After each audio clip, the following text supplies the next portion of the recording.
Assalamu alaikum everyone, this is Anamul and welcome back. আজকে কথা বলবো হচ্ছে গ্রাফিক ডিজাইনের ফিউচার এবং আমরা নরমালি গ্রাফিক ডিজাইনে কি ভুল করে থাকি আর কি জিনিস একদম জানি না। এই সব কিছু নিয়ে বিস্তারিত আলোচনা করব আমি আপনাদের সাথে আনামুল। তার আগে বলে নিচ্ছি, আপনি যদি আমাদের চ্যানেলে নতুন হয়ে থাকেন তাহলে please hit the subscribe button, আর যদি অলরেডি সাবস্ক্রাইব করে থাকেন তাহলে বাকি ভিডিওগুলি দেখে নিন।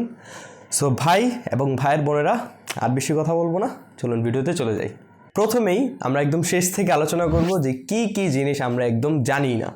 আমি যদি আপনার কাছে একটা কোশ্চেন করি যে গ্রাফিক ডিজাইনিং কোন কোন সফটওয়্যার দিয়ে করা যায়, তাহলে আপনার মাথায় দুইটা সফটওয়্যারের নাম আসবে, সেটা হচ্ছে অ্যাডোবি ফটোশপ আর অ্যাডোবি ইলাস্ট্রেটর। আর যদি একান্তই ব্রিলিয়েন্ট হয়ে থাকেন তাহলে অ্যাডোবি এক্সডির নামটা আসতে পারে। এই তিনটা সফটওয়্যার হলো যে তিনটা সফটওয়্যার দিয়ে গ্রাফিক ডিজাইনিং করা যায়। এছাড়াও আরও অনেকগুলি সফটওয়্যার আছে যেগুলি দিয়ে গ্রাফিক ডিজাইনিং করা যায়।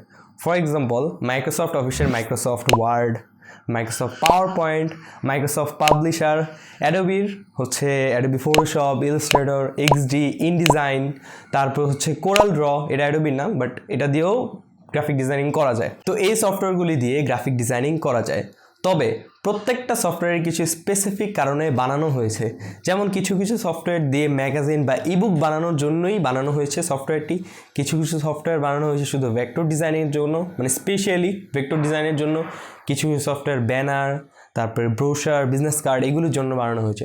তো প্রত্যেকটা সফটওয়্যারই কিছু স্পেসিফিক কারণ আছে, আর এই জন্যই সফটওয়্যারটি বানানো হয়েছে, রাইট? বাট প্রত্যেকটা সফটওয়্যার দিয়ে আপনি গ্রাফিক ডিজাইনিং করতে পারবেন, আর এইসব সফটওয়্যার দিয়েই ফ্রিল্যান্সাররা হচ্ছে মার্কেট প্লেসে খুবই ভালো টাকা ইনকাম করতেছে। সেকেন্ড, আমরা নর্মালি গ্রাফিক ডিজাইনে কি ভুল করে থাকি। আমরা যারা বিগিনার আছি তারা কি করি, কোনো একটা বিজনেস কার্ড, ব্যানার বা হচ্ছে পোস্টার বানাতে গেলে নর্মালি কি করি যে যত কালার আছে সব একটার মধ্যেই দিয়ে দিই, যত ফন্ট আছে সব একটা ব্যানারের মধ্যেই দিয়ে দিই। এইটাই হচ্ছে সবচেয়ে বড় ভুল। Font pairing, colour theory, font theory এগুলি হচ্ছে আমাদের জানতে হবে। এইগুলো যদি না জানেন আপনার ব্যানার বা আপনার ডিজাইন কখনো প্রফেশনাল লুক দিবে না। ফন্টের পেয়ারিং, কোন ফন্টের সাথে কোন ফন্ট ভালো যায়, তারপরে হচ্ছে কিছু কালারেরও ইমোশন আছে যে এই জায়গায় এই কালারটা বসবে, এই জায়গায় এই ফন্টটা বসবে। যেমন লাক্সারিয়াস ডিজাইনগুলো যদি আপনি দেখেন, ওইখানে হচ্ছে maximum time serif font use করা হয়। এখন অনেকে হচ্ছে serif font, sense serif font, decorative font, তারপরে স্ক্রিপ্ট, হ্যান্ড রাইটিং, এইগুলি ফন্টগুলির নাম জানে না। এইগুলি আমাদের জানতে হবে। কালার থিওরি হচ্ছে যেমন রেড কালার হচ্ছে একটু ঝাল টাইপের কালারে ব্যবহার করা হয়। তারপর হচ্ছে আপনি যদি দেখেন যে হসপিটালের কালারে সবসময় হচ্ছে ব্লু কালার ব্যবহার করা হয়।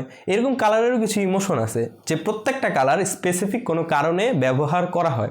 যেমন ইসলামিক কালার হচ্ছে গ্রিন, সব জায়গায় দেখবেন ইসলামিক কোনো ওয়াজ মাহফিল এগুলিতে দেখবেন গ্রিন কালার ব্যবহার করা হয়। বা এরকম টাইপের ইসলামিক কোনো ব্যানার বা পোস্টার যদি দেখেন দেখবেন ওইখানে হচ্ছে গ্রিন কালার ব্যবহার করা হয়। তো লাস্ট কথা হচ্ছে প্রত্যেকটা ফন্ট, প্রত্যেকটা কালার একটি ইমোশন আছে, এগুলি আমাদের জানতে হবে। জানার একটাই ওয়ে, সেটা হচ্ছে practice. Practice makes man perfect, right? Third, graphic ডিজাইনের ফিউচারটা কি? আমরা যদি গ্রাফিক ডিজাইনিং করি তাহলে কি আদৌ গ্রাফিক ডিজাইনে তেমন কোনো পপুলারিটি আছে, বা গ্রাফিক ডিজাইনিং করলে কি আমরা টাকা ইনকাম করতে পারবো? আসলেই ফিউচারে গ্রাফিক ডিজাইনের কী হবে? ফিউচার আসলে শুধু এই ফটোশপ, ইলাস্ট্রেটর এইগুলির মধ্যেই সীমাবদ্ধ থাকবে না। গ্রাফিক ডিজাইনের মধ্যে এখন তুমুল পরিমাণের পরিবর্তন আসতেছে। আপনি যদি দেখেন কারিগরি শিক্ষার মধ্যে এখন 4 বছরের শুধু গ্রাফিক ডিজাইনের উপরেই ডিপ্লোমা আছে।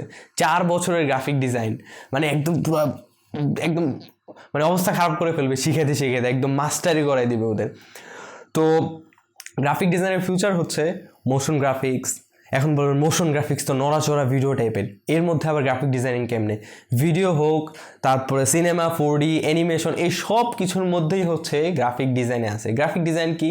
একটা ভিডিওতে যখন কোনো এলিমেন্ট ইউজ করা হয় সেইটাই হচ্ছে গ্রাফিক ডিজাইন। যেমন আপনি শার্ট পরতেছেন, সবগুলি হচ্ছে গ্রাফিক ডিজাইনের একটি অংশ। তো ফিউচারে হচ্ছে মোশন গ্রাফিক্স এইগুলি অনেক বেশি পপুলার হবে, এগুলির ডিমান্ড বেশি থাকবে। তারপর হচ্ছে 3D, যেমন হচ্ছে ব্লেন্ডার, তারপর সিনেমা 4D এগুলো যারা পারে 3D মডেল ক্রিয়েট করতে পারে, ওদের হচ্ছে ডিমান্ড অনেক বেশি থাকবে। তো ফিউচার শুধু এরকম banner, poster, business card, flyer, ব্রোশার এইগুলির মধ্যেই সীমাবদ্ধ থাকবে না। ফিউচারটা হচ্ছে ভিডিওর দিকে কনভার্ট হয়ে যাবে, যে ভিডিওগ্রাফি, মোশন গ্রাফিক্স এগুলির দিকে কনভার্ট হয়ে যাবে।